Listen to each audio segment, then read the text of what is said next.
This year, the Brazil-Africa Forum is engaging proudly with the Food Systems Summit to be held next year. So let's engage right now this amazing rapid-fire panel. I'd like to call up Claudia Martínez Zuleta, who is the co-chair of the country programs of the Food and Land Use Economy. Hi, Claudia. Thank you for joining us.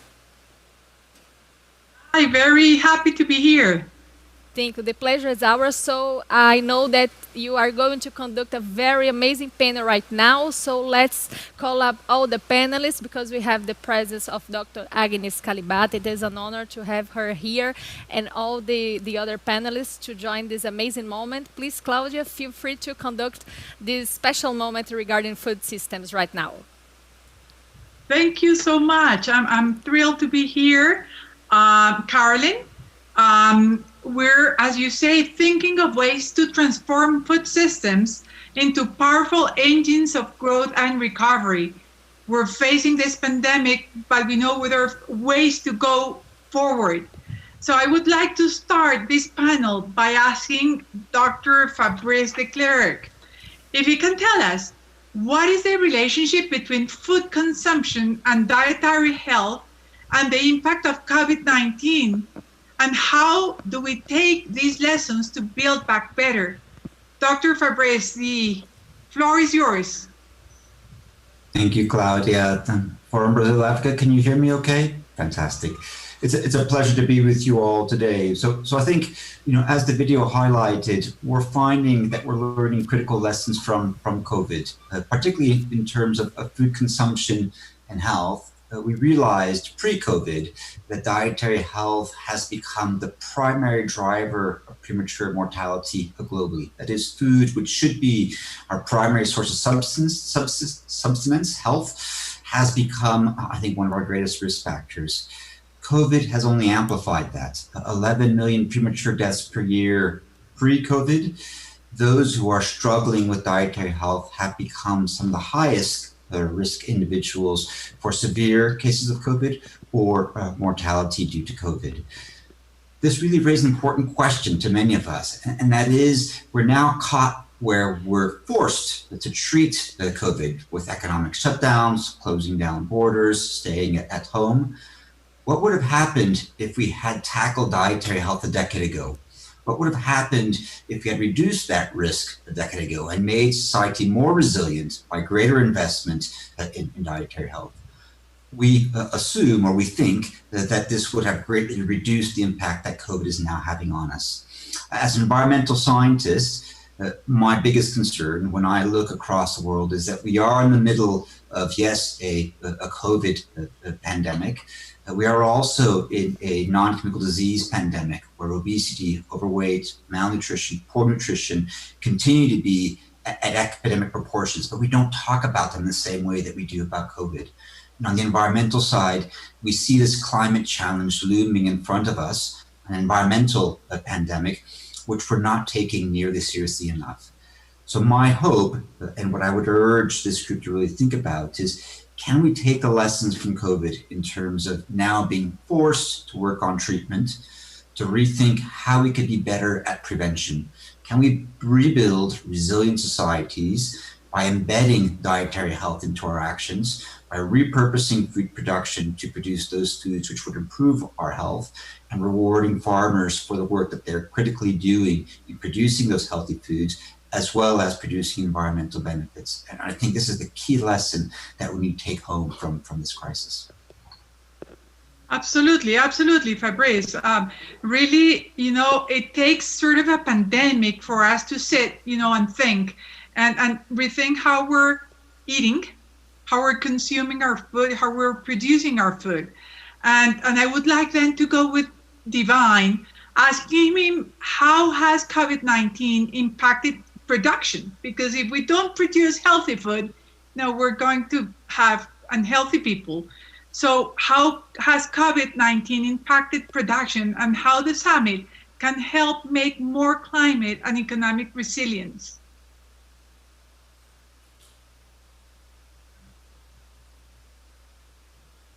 Divine, you have to unlock your silence. Yeah, I think it's been very, very sad because with the closure of businesses and the closure of food production, the value chain has really dropped down and it has reduced the access to food as well. So I think to successfully access to their demands of food items, stores, food system and food security was somehow very threatened. So all these prices of food items equally went up. So I think that with the support of the global community, we can actually ensure that we strengthen and neutralize the current pandemic of COVID by using digital economy and equally pushing and trickling down to the communities. What the primary producers as well as we saw, I mean, actually reduced due to the rate of COVID of the pandemic. So I think really that we really have to scale up and push to ignore the post-harvest losses that have actually been encountered during the pandemic. Yeah, I really thank you for this. Thank you, Divine. We're not hearing you very well, so I would ask you to sort of put your microphone more near. But as we think this, Fabrice, I would go back to you. I mean, if we were to build back better, what would you think is the vision of change that we're expecting in 2030? How do you envisage the world in 2030 if we really build back better? Thanks for that question, Claudia. So I think for me, fundamentally, it's recognizing that we're now in a situation where food security, nutritional security, environment security, climate security, and livelihood security are equally non-transgressible goals. We no longer have the room to say that one is more important than the other, and we need to become much better at being systems thinkers and systems actors and working on those 5 goals together. When I look at those goals together, farmers and the farming community become fundamentally important. And for me, that transition that we're looking for in 2030 is recognizing that those people who produce food not only are producing calories, but they're producing health. They're producing environmental benefits. They're producing environmental security and climate security. And I think it's critically important that we create the policies, that we create the tools, that we create the reward systems, the economic reward systems that allow farmers to be active participants in producing and meeting those multiple goals. And so for me, it starts with recognizing that these individuals, men and women across the world who produce our food, are producing multiple benefits, and that this needs to be recognized. Absolutely. And if we would go forward, I mean, to produce healthy, we would also need to think about regeneration, right? Regenerative agriculture. So, Divine, I know you have been thinking about regenerative agriculture. I mean, how would you think, food systems would look like in 2030 if we really jump into regenerative agriculture? Divine? Yeah, I thank you very much for this question, Claudia. I think regional agriculture, we looked at when I'll try to talk about the climate and economic resilience factor of it. Yeah, we cannot afford the confusion, or the delays in the agricultural value chain, due to COVID. COVID has diverted our attention and everyone's attention, and it has really been a very sad situation. But I would say that we are forgetting the price in the near future, as early as 2021. With an acute food shortage in Africa and globally, there may be no drought, but surely there will be no food. So with this summit, as we are working towards, I really feel that we have to trigger right to the communities and ensure that we lobby with the governments to make sure that the value chains are well restructured, digitalized, to prevent future pandemics. I thank you. Thank you. Thank you so much, Divine. So I would like to ask Alison, who's actually joining us on behalf of Agnes. Agnes is right now has a complication because she's in a traffic jam. If Alison, you can jump in and you can tell us why is a food system summit important, and how can we get involved to build back better? Alison, please go ahead. Thank you very much, Claudia, and just apologies on behalf of Agnes. Unfortunately, there's a curfew in Nairobi and she's had to leave the office, so apologies for that, but I know she'd have wanted to address you right now. So in terms of your question, Claudia, I mean, delighted to be here at the Brazil-Africa Forum. And it's been at the invitation of Professor João Bosco Monti, the president of the Brazil-Africa Institute, and one of our UN Food System Summit champions, alongside your good self, Claudia, and also Divine, who's also just spoken.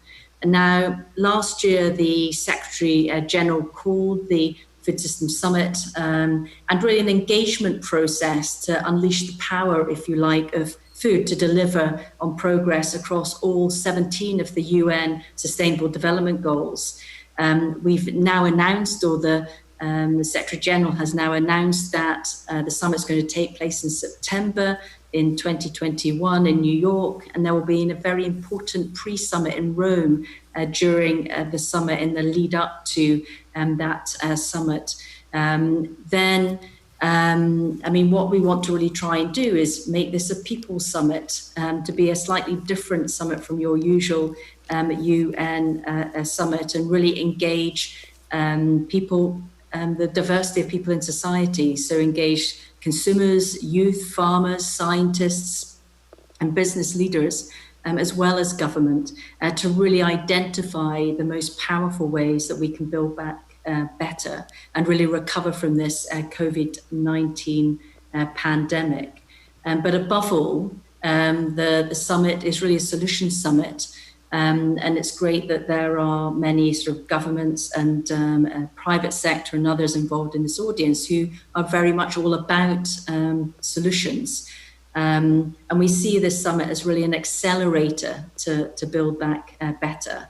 We want to be able to see, in terms of the objectives of the summit, we want to be able to see and enable all people to be nourished and to be healthy, to build consumer demand for healthy and sustainably produced food, to really have an objective that the food system regenerates our environmental resources, but also addresses inequality and is much more resilient to shocks and stress like COVID-19. And these are our objectives, but they're also our core action tracks as well, where we want to find and uncover game-changing solutions, many of which you may well already have, and bring people together to really identify how we scale up those game-changing solutions. And that's why we need your know-how, your innovation, and your engagement overall. So I guess what Agnes really wanted to express, that there's a real opportunity here over the next year and counting, and there's a real call to action to get involved. We've also got some national food system summit dialogues, which we're asking all countries to lead in every country in the world.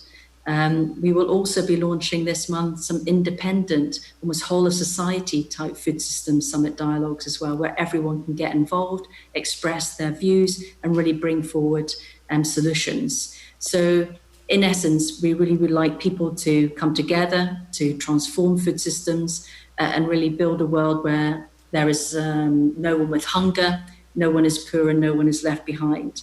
And we basically now have about a year and counting. Thank you, Claudia. Thank you so much, Alison. Coming back to thinking, I mean, we all should be involved in the Food System Summit. I would like to ask Fabrice. I mean, really, Fabrice, I mean, have you seen people jumping into changing patterns of consumption, into sort of changing behavior and making others change behavior? How do you see this pattern of consumption? And how can we all get involved? Yeah. So the fantastic thing about food and consumption is that there's something for everyone to act on, including us as individual consumers, including companies who are consumers of goods from agriculture, to make that transition. And I'm beginning to see some very real change on that front. whether it is an increase in the number of restaurants in cities that are offering a great diversity of healthy foods, even Asian foods becoming a source of healthy eating in the West.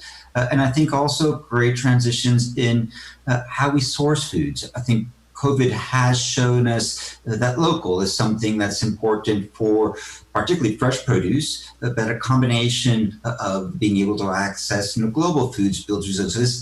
So this notion, this interaction between local and global production and consumption does seem to bring back resilience. So I'm seeing change on multiple fronts, from local actors, corporate actors, civil society. The Green Deal in Europe is, I think, a provocative statement as to how policy might engage in this. I'm seeing cities, Curitiba in Brazil, also, I think, making sure that they increase access to healthy foods in neighborhoods across the city. All of these, I think, are signs of the accessibility of change. What we've seen in our scientific models is that producing healthy diets for 10 billion people in 2050 within environmental limits is completely possible. It's not a question of do we have the right technologies that we need to invent, but really is a question of political and individual will and imagination. And I find that quite encouraging. Fantastic, Fabrice, because really I think the change needs to come from, innovative people, changing patterns, sort of joining with others, making all these changes. And I would like, Divine, to hear from you if you have seen any changes in Africa. What are you seeing in terms of production patterns? Who's joining? Who's joining regeneration? Who's making this happen?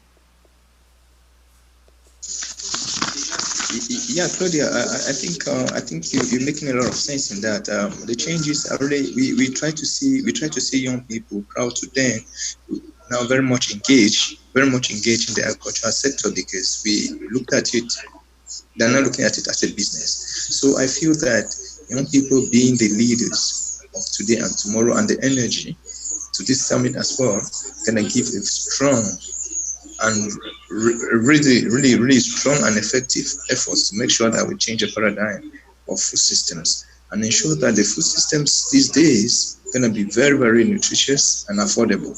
Yeah, I think young people at the forefront of this are going to be very crucial and critical drivers to ensuring that this change is made. Thank you.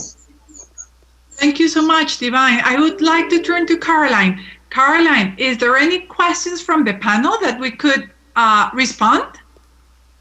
Sure, Claudia, thank you very much. These are very great insights. Food systems are all over the world, so let's try to address at least one or two questions here, maybe to Alison. How is the Food Systems Summit going to engage audience and participants around the world? Thank you very much, Caroline. I think it's an excellent answer.